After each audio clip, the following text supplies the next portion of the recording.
Love the chase and the hunt, and I set the pace when I'm running. I always take what I want and I always give it 100. Don't need a bank, no I'm funded. Play the game like it's nothing. I'm always thankful for something. Don't take for granted, stay humble. Now wake up! It's time to look at the enemy. Look in the mirror if he is no friend to me. It's not. Don't forget to subscribe and push the notification bell for you not to miss our upcoming updates. Now let's get started.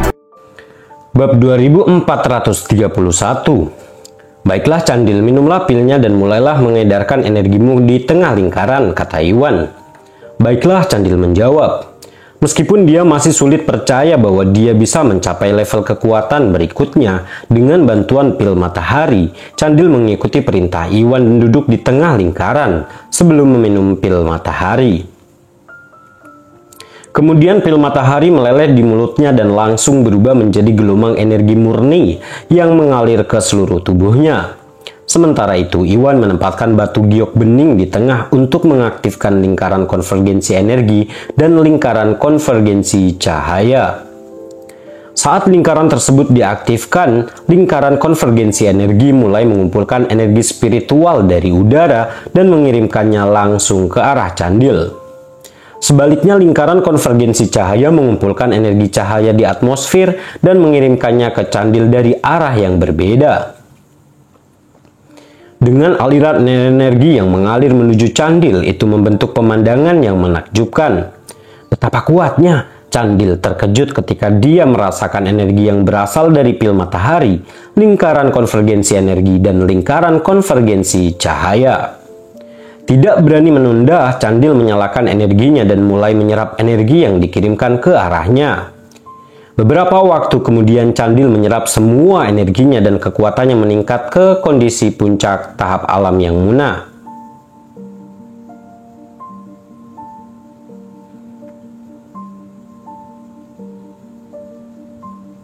Mungkinkah aku bisa mencapai tahap menengah yang munah sekarang? Merasa bersemangat, Candil tergerak dan langsung memutuskan untuk mencoba melakukan terobosan. Candil, tenangkan dirimu, aku akan membantumu, kata Iwan. Mengingat bagaimana hal itu membantu Arthur dalam pelatihannya, Iwan segera mengambil mutiara spiritual dan mengaktifkannya. Mutiara spiritual melesat ke atas dan berhenti melayang di atas kepala Candil.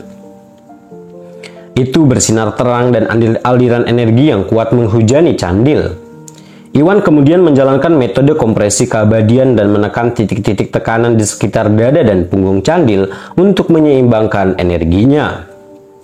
Dengan bantuan Iwan, Candil perlahan mulai tenang dan memasuki kondisi meditasi. Energi luar biasa dari mutiara spiritual menyerbunya dan dia mulai melihat sekelilingnya dengan perspektif baru. Detik-detik berikutnya dia tersentak dan menerobos menghalang dalam pelatihannya, berhasil mencapai tahap menengah yang munah. Dia melakukannya, Henry, Masun, dan yang lainnya bersorak.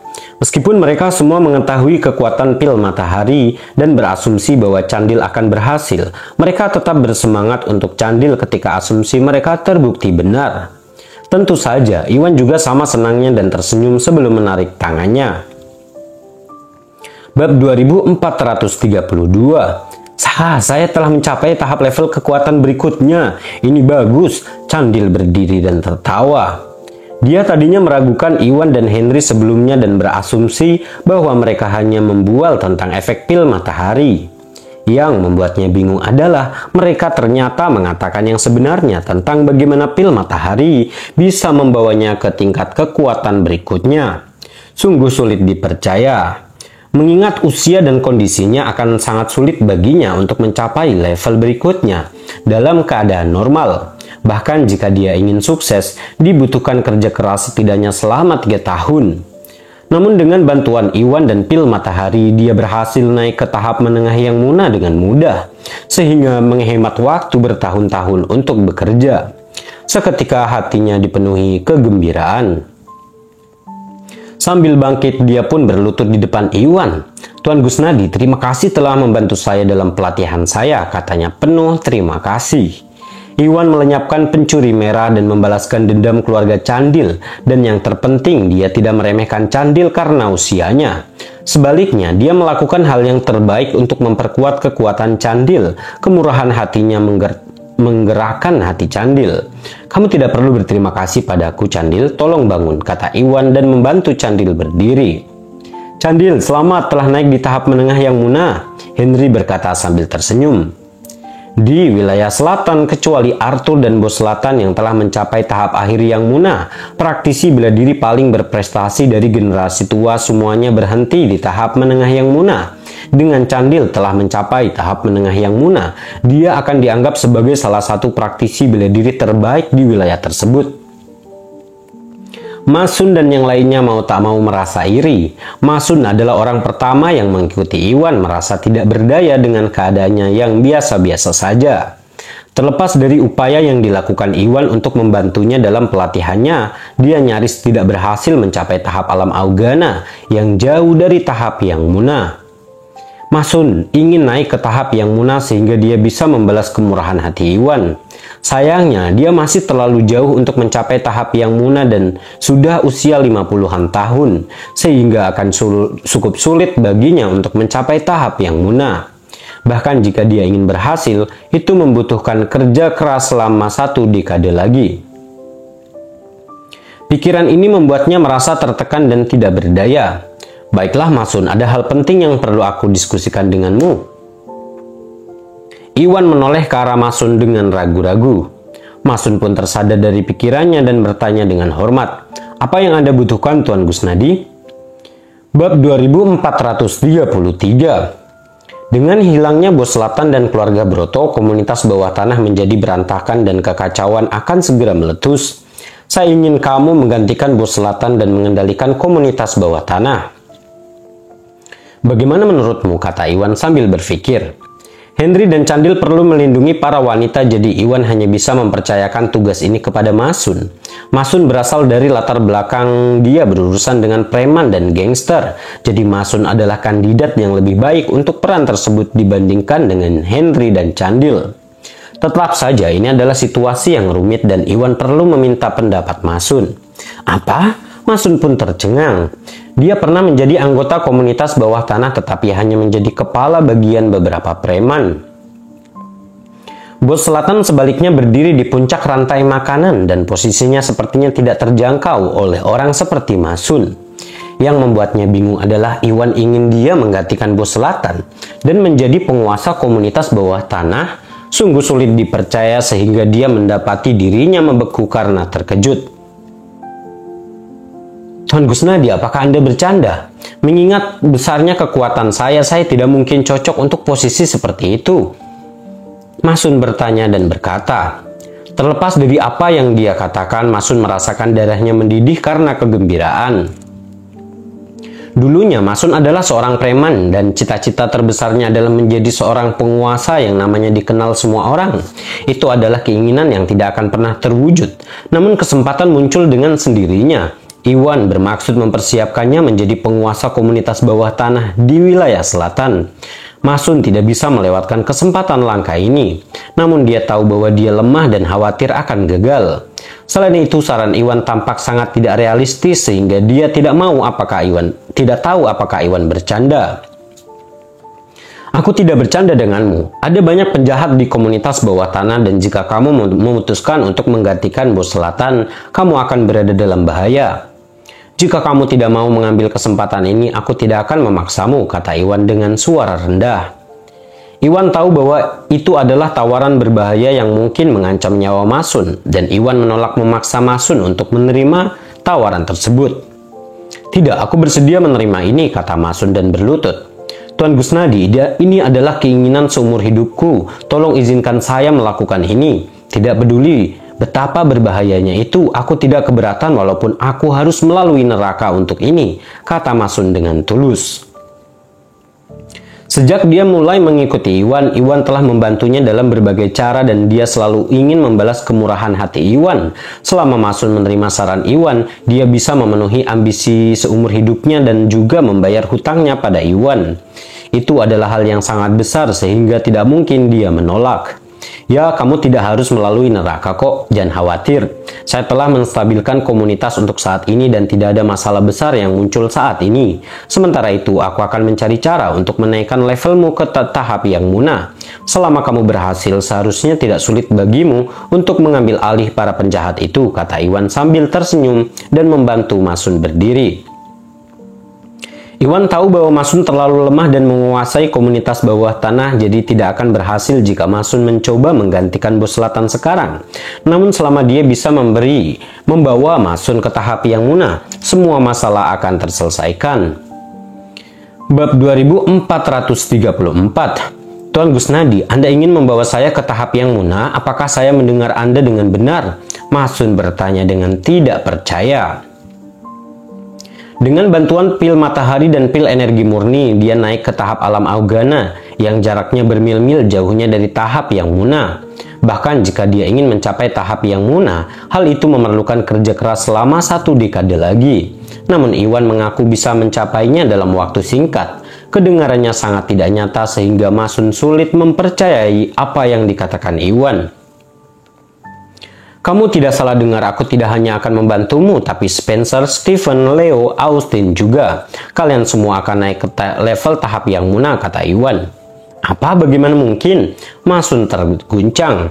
Henry, Candil, dan yang lainnya juga ternganga melihat Iwan. Seni bela diri membutuhkan kerja keras dan jarang ada jalan pintas, sehingga tidak satu pun dari mereka yang yakin bahwa Iwan dapat menghasilkan beberapa praktisi bela diri di tahap yang munah. Tidak ada yang mustahil, dengar. Aku akan memberi kalian metode absolut, kata Iwan. Metode absolut sangatlah langka dan sangat berharga dan Iwan tidak berani mengungkapkan metode yang dimilikinya karena Iwan terlalu lemah untuk membela musuh potensial. Namun keadaan berubah sekarang. Iwan telah mencapai tahap menengah yang munah tanpa saingan di wilayah selatan. Sejak musuh terbesarnya keluarga Broto dan keluarga Hilton tersingkir, Iwan tidak lagi khawatir untuk menyerahkan metode absolut pada Masun dan yang lainnya. Masun dan yang lainnya mengikutinya untuk waktu lama dan semuanya orang yang setia. Dengan harapan mempersiapkan Masun untuk peran bos selatan dan untuk mengembangkan kekuatannya, Iwan mencari dan menemukan metode absolut khusus dari apa yang dia warisi dari nenek moyangnya untuk bawahannya. Apa metode absolut? Masun dan yang lainnya terguncang. Tuan Gusnadi, Anda punya metode absolut? Serius? Begitu mereka tersadar, mereka bertanya dengan tidak percaya. Metode absolut jarang terjadi di Yanbei. Metode terbaik yang bisa ditemukan adalah kelas kekuatan tertinggi yang menunjukkan betapa langkanya metode absolut tersebut. Rasanya seperti keajaiban bahwa Iwan memiliki benda seperti itu dan mereka semua terguncang sampai ke inti-intinya. Tentu saja aku serius, Iwan mengangguk. Tidak heran kita seharusnya memikirkan hal ini. Masun dan yang lainnya menyadari.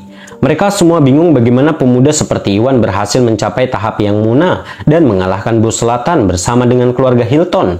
Baru pada saat itulah mereka akhirnya menyadari bahwa Iwan berlatih dengan metode absolut yang akan menjelaskan pencapaiannya. Bab 2435. Tuan Gusnadi, metode absolut adalah harta yang diimpikan oleh setiap praktisi bela diri. Apakah Anda yakin ingin memberikannya kepada kami? Henry dan Candil menatap Iwan dengan seksama. Mereka sepenuhnya menyadari betapa berharganya metode absolut. Pencuri merah mengkhianati mereka dan membunuh keluarga mereka karena metode kekuatan tertinggi. Jadi orang hanya bisa membayangkan betapa berharganya metode absolut. Tidak berlebihan jika dikatakan bahwa setiap jiwa di negeri langit menginginkan metode absolut, namun gagal mendapatkannya. Iwan tidak hanya memilikinya, tetapi dia malah menawarkan untuk menyerahkannya kepada mereka tanpa meminta imbalan apapun. Kedengarannya terlalu bagus untuk menjadi kenyataan dan mereka kesulitan mempercayai apa yang baru saja mereka dengar. Ya, itu benar. Saya ingin mengajari kalian metode bintang surgawi. Ini adalah metode ringan, metode cahaya yang membantu asupan energi cahaya dari atmosfer. Dan oleh karena itu, kemungkinan mereka yang mempraktikannya dapat memperoleh kekuatan dalam waktu singkat. Tetap saja, ini adalah semacam jalan pintas. Dan dalam keadaan normal, ini hanya dapat membawa kalian semua ke tahap suci. Tahap alam suci dan tidak lebih tinggi dari itu, jelas Iwan. Metode bintang surgawi Unik karena dimaksudkan untuk digunakan sebagai jalan pintas untuk mendapatkan kekuatan dalam waktu singkat. Karena Masun dan yang lainnya terlalu lemah, Iwan mencari metode ini secara khusus dengan harapan membawa mereka ke tahap yang munah. Namun ada kelemahan pada metode ini. Metode bintang surgawi adalah metode cahaya yang memungkinkan praktisi bela diri menarik energi cahaya dari atmosfer. Namun begitu, praktisi bela diri telah mencapai tahap puncak alam suci, energi cahaya di dalam diri mereka akan mencapai puncaknya. Begitu mereka mencapai titik itu, mereka tidak akan dapat melanjutkan pelatihan mereka dengan metode bintang surgawi. Mereka juga tidak dapat mempraktikkan metode cahaya lainnya, atau mereka mungkin beresiko meledak ketika energi cahaya di dalam diri mereka melampaui kapasitas mereka. Jalan pintas di kelas absolut? Oh, jadi begitu. Masun, Henry, dan yang lainnya menyadari. Iwan mengklaim bahwa dia bertujuan untuk membantu mereka semua dalam pelatihan mereka, sehingga mereka semua dapat mencapai tahap yang munah. Dan pada saat itu mereka berasumsi bahwa Iwan sedang mengebual. Baru pada saat inilah mereka menyadari bahwa Iwan memiliki metode absolut yang dapat membantu praktisi bela diri meningkatkan kekuatannya dalam waktu singkat. Tak heran jika Iwan berani memberikan janji seperti itu. Mereka memikirkan kembali bagaimana Iwan berhasil mencapai tahap menengah yang munah di usia yang begitu muda dan berasumsi bahwa Iwan mencapai keajaiban seperti itu menggunakan metode bintang surgawi. Tentu saja yang mereka ketahui adalah Iwan mempraktikkan seni bijak yang paling kuat dan tidak ada cara bagi mereka untuk mengetahuinya karena seni bijak telah hilang selama berabad-abad.